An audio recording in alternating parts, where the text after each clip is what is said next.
Halo Sobat Gending, ini dia konten lain dari Gending, GD Talk.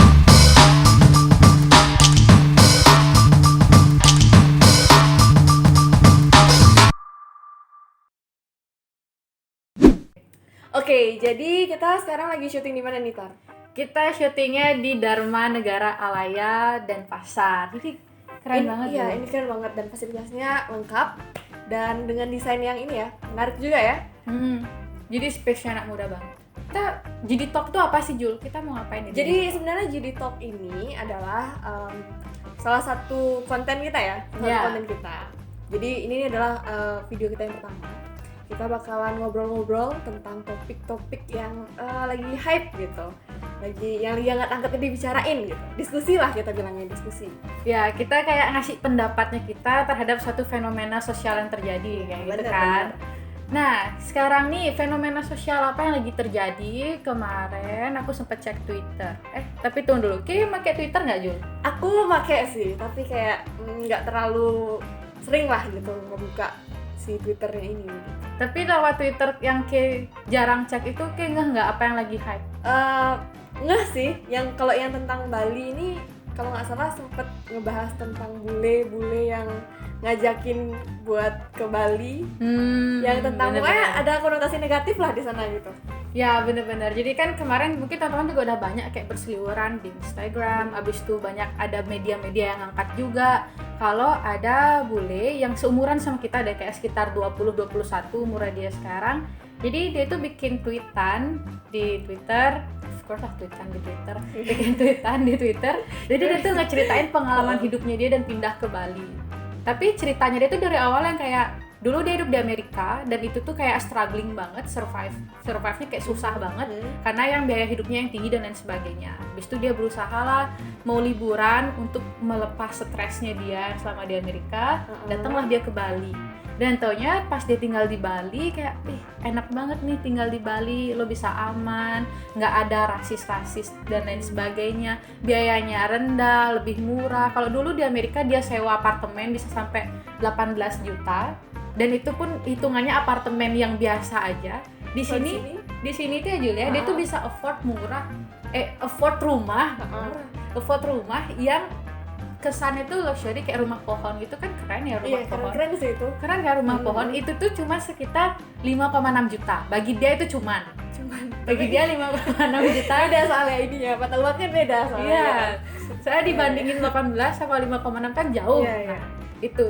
Oke, jadi sebenarnya apa sih yang meresahkan dari si Christian Grey ini gitu? Apa sih yang dipermasalahkan di masyarakat tentang dia? Tentang dia yang dimasalahin. Nah, kan dia tuh ngajakin orang-orang buat tinggal ke Bali kayak itu kan. Tapi masalahnya dia tuh mengajak orang tinggal ke Bali dengan jalur yang ilegal. Dan dia ini tuh ngebukuin gitu loh, Jul. Jadi di Twitterannya dia tuh bilang, ini hidupku lalalala. Habis itu kalian juga bisa baca versi lengkapnya di buku aku. Dan ada yang nanya, kakak bayar pajak nggak sih kak selama tinggal di situ? Dia tuh jawabnya kayak bahasa Indonesianya kayak, ngapain gue bayar pajak? Gue kan duitnya masih USD bukan IDR. Jadi kayak ya udah ngapain bayar pajak kayak gitu. Jadi kan that's illegal. Dan lebih ilegalnya lagi, dia itu ngajakin orang-orang kayak, gue tahu lu pada survive tinggal sama masa pandemi di negara-negara mahal. Jadi sini datang ke Bali karena ini tuh hitungannya masih murah banget.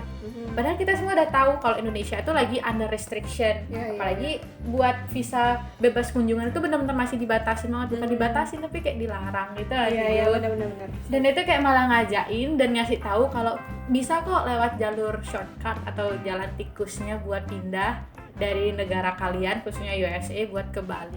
Itu yang sangat jadi kayak ngasih tips and trick yang salah gitu ya. Iya, tips and trick yang sangat salah banget itu. Jadi tambah lagi ini bukunya dia tuh cuan sekali. Jadi kayak banyak loh yang dapat duit dari jual bukunya ini. Secara satu buku 400.000, 30 USD. Dan taunya isinya adalah tips and tricks untuk melanggar semua hukum-hukum yang ada di Indonesia. Aku kayak gimana caranya kalian menghindari peraturan supaya kalian tuh tetap hidup yang enak tapi kayak nggak banyak dan nggak ribet peraturan-peraturan. Jadinya Dan itu sedikit, hal yang jelek kan. jadinya kayak sedikit ngerendahin nggak sih jadinya, iya nggak sih? Iya, bener banget, dia kayak ngerendahin, seolah-olah bilang kalau misalnya kalian hidup di suatu negara tapi ini tuh bisa bebas aturan hukum dan lain sebagainya. Padahal kayak negara kita kan nggak semudah itu, nggak seremeh itu. Ada juga hukum yang berlaku lah gitu ya. Jadi ya, dan ini juga sih aku juga sempat baca-baca di berita itu katanya dia overstay gitu kan di sini. Itu juga juga nggak sih? Aku rada-rada bingung juga. Nah itu kayak banyak orang yang beranggapan, jadi kayak banyak orang yang kayak lah dia tuh udah tinggal kayak semua orang tuh udah tahu kalau visanya Indonesia itu kan satu kali visa itu hitungan harinya adalah 60 hari, tapi bisa diperpanjang sebanyak 4 kali. Jadi sekitar 6 bulan in total punya izin buat tinggal di Bali, khususnya di Indonesia kayak gitu kan. Tapi dia tuh udah bilang kalau dia tuh stay over than years di Bali itu sendiri. Jadinya kayak banyak orang beranggapan loh kok dia bisa sih tinggal lebih dari setahun, berarti kan dia tuh overstay, dia itu ilegal kayak gitu. Nah, tapi kemarin aku sempat baca berita, kan kita terus update nih beritanya kan, kayak gencar gitu, Kemenkumham langsung nyari dia di mana dia tinggal, langsung ke imigrasi dan sebagainya. Dapatlah, kalau sebenarnya dia tuh nggak overstay, jadi dia tuh bukan turis ilegal. Tapi di bukunya dia malah nyaranin gimana caranya. Iya, gimana caranya. Itu ya lumayan ya. Itu kayak ngasih tahu gimana caranya biar dia bisa overstay di Bali. Dia ngasih satu cara itu kan kayak dia ngajarin orang buat jadi ilegal, padahal dia sendiri tidak ilegal. Oke. Wah, satu pertanyaan impresif. Jadi kayak ya aneh aja gitu, kenapa kayak gitu. Dan jelas aja orang-orang Indonesia kan kenceng ya netizennya, dan diseranglah dia. Dan pinternya dia ini Jul, dia kayak jadi kinda ngadu domba gitu antara race-nya dia, rasnya dia, yang bilang kalau ya orang Indonesia nih apa-apaan sih, kayak banyak jadi orang-orang yang peduli dan pro sama dia gitu. Karena kan dia terpojokkan gitu ya di sini ya gitu. Ini lo cuma dua gadis berkulit hitam yang berusaha mempertahankan hidup dan sebagainya. Kenapa diserang kayak gini? Apakah Indonesia mulai rasis ya kayak itu gitu. Jadi padahal rembet ke sana ya. Jadi iya, padahal bukan itu konteksnya. Dan yang sekarang katanya Kristen Grey ini juga udah dideportasi ya. Iya, karena dideportasi. Tapi aku nggak tahu sih itu kapan jadinya.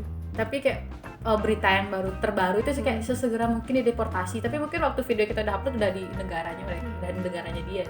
Udah diam di US kayak gitu. Teman-teman juga gini. Kan banyak yang bilang gentrifikasi atau gentrification. Dari ini tuh salah satu dampak yang diakibatkan sama Kristen Grey ini. Kita pernah tahu nggak kayak gentrifikasi itu kayak apa? Belum pernah tahu. Aku belum pernah ngulik nih tentang gentrifikasi. Mungkin Mbak Tari bisa ngasih. What the fuck Mbak? Ngasih old.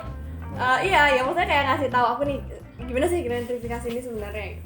Kalau mending kayak aku langsung contoh aja, kayak pengertiannya kalian banyak banget bisa baca-baca, teman-teman media tuh udah banyak banget yang ngangkat kayak apa sih pengertian gentrifikasi dan lain sebagainya. Tapi kalau aku sebagai orang Bali sendiri nih, kita tinggal di Bali, contohnya kayak bagi kita nyewa rumah yang harganya 5,6 juta itu untuk umuran anak 20 tuh susah banget, kayak hal yang impossible kayak gitu. Tapi untuk mereka yang penghasilannya relatif tinggi kan itu murah aja afford harga 5,6 juta itu kan. Dan kalau misalnya semua orang-orang yang berduit tinggi itu datang ke Bali dan mereka semua yang beli-beli hal itu, jadi ya kita tuh secara nggak langsung kan, wah nggak bisa nih terus-terusan harganya murah karena dia itu bisa afford. Kita naikin harganya tinggi, tapi kita nggak mikir kalau orang-orangnya kita sendiri bahkan nggak bisa nge-afford itu. Jadi dalam artian kayak kita dijajah di pulau sendiri karena kita nggak bisa menikmati yang ada di pulau kita sendiri itu loh. Karena kita tidak bisa bayar, karena kita miskin. Well, that's fact though. Aku tuh bener-bener kayak waktu dia bilang, ya aku nyewa rumah pohon seharga 5,6 juta itu kayak hitungannya murah, aku bisa punya luxury lifestyle dan liburan di sana sini kayak dude, aku sampai umur 20 tinggal di Bali. Paling tahu Pantai Canggu karena bayarnya 2.000 masuk parkir ke sana kayak gitu. Itu Pantai Sanur, Pantai Kuta. Pantai-pantai yang bayarnya parkir aja kayak gitu. Ya memang tempat-tempat umum lah gitu. Enggak, menurut Kim ancaman gak sih yang kayak gitu tuh Jo?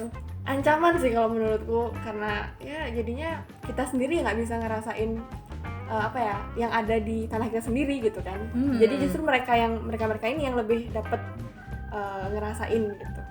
Ya, nanti apa kita nggak dapat nikmatin setiap hari, setiap saat kita harus jadi servantnya mereka.